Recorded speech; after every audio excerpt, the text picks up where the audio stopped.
ಟಿವಿಗೆ ಸ್ವಾಗತ. ವೀಕ್ಷಕರೇ, ಸ್ಫೋಟಕ ವಸ್ತುವನ್ನ ನೀರಿಗೆ ಎಸೆದಿದ್ದ ಪ್ರಕರಣಕ್ಕೆ ಸಂಬಂಧಪಟ್ಟಂತೆ ಬಂಧನಕ್ಕೆ ಒಳಗಾಗಿರುವ ಕನ್ನಡದ ಬಿಗ್ ಬಾಸ್ ರಿಯಾಲಿಟಿ ಶೋನ ರನ್ನರ್ ಅಪ್ ಡ್ರೋನ್ ಪ್ರತಾಪ್ಗೆ ಜೈಲೇ ಫಿಕ್ಸ್ ಆಗುತ್ತಾ ಎನ್ನುವಂತಹ ಪ್ರಶ್ನೆ ಉದ್ಭವವಾಗಿದೆ. ಸೋಡಿಯಂ ಮೆಟಲ್ ಸ್ಫೋಟ ಪ್ರಕರಣದಲ್ಲಿ ತಗಲಾಕಿಕೊಂಡಿರುವ ಡ್ರೋನ್ ಪ್ರತಾಪ್ ಅವರ 3 ದಿನದ ಪೊಲೀಸ್ ಕಸ್ಟಡಿಯ ಅವಧಿ ಮುಗಿಯಲಿದೆ. ಈ ಹಿನ್ನೆಲೆಯಲ್ಲಿ ಇಂದು ಪೊಲೀಸರು ಅವರನ್ನ ಮಧುಗಿರಿ ಜೆಎಂಎಫ್ಸಿ ಕೋರ್ಟ್ಗೆ ಹಾಜರುಪಡಿಸಲಿದ್ದಾರೆ.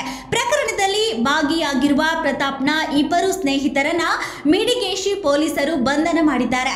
ಕ್ಯಾಮರಾಮ್ಯಾನ್ ವಿನಯ್ ಹಾಗೂ ಸೋಡಿಯಂ ಕೊಡಿಸಿದಂತಹ ಪ್ರಜ್ವಲ್ ಸದ್ಯ ಅರೆಸ್ಟ್ ಆಗಿದ್ದಾರೆ. ಇಂದು ಅವರನ್ನ ನ್ಯಾಯಾಲಯಕ್ಕೆ ಕರೆತರುವ ಸಾಧ್ಯತೆ ಇದೆ.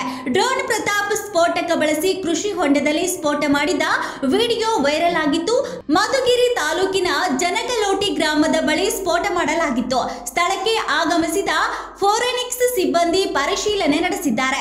ಜಮೀನಿನಲ್ಲಿ ಕೃಷಿ ಹೊಂಡ ಇದ್ದು ಅಲ್ಲಿಯೇ ಘಟನೆ ನಡೆದಿದೆ. ಹಾಗಾಗಿ ಕೃಷಿ ಹೊಂಡ ಇರುವಂತಹ ಜಮೀನಿನ ಮಾಲೀಕ ಜಿತೇಂದ್ರ ಜೈನ್ ಮೇಲೂ ಎಫ್ಐಆರ್ ದಾಖಲಾಗಿದೆ. ಸದ್ಯ ಮಿಡಿಗೇಶಿ ಪೊಲೀಸ್ ಠಾಣೆಯಲ್ಲಿರುವ ಡ್ರೋನ್ ಪ್ರತಾಪ್ನನ್ನ ಶನಿವಾರ ಬೆಂಗಳೂರಿನ ಕೊತ್ತನೂರಿಗೆ ಕರೆದೊಯ್ದು ಸೋಡಿಯಂ ಮೆಟಲ್ ಸಂಗ್ರಹದ ಬಗ್ಗೆ ಸಂಪೂರ್ಣ ಮಾಹಿತಿಯನ್ನ ಕಲೆ ಹಾಕಿಕೊಂಡಿದ್ದಾರೆ.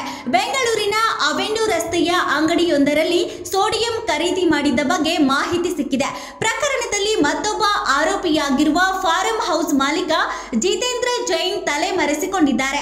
ಅವರಿಗಾಗಿ ಹುಡುಕಾಟ ಮುಂದುವರೆದಿದೆ. ಪ್ರಕರಣದಲ್ಲಿ ಡ್ರೋನ್ ಪ್ರತಾಪ್ಗೆ ರಿಲೀಫ್ ಇಲ್ಲ.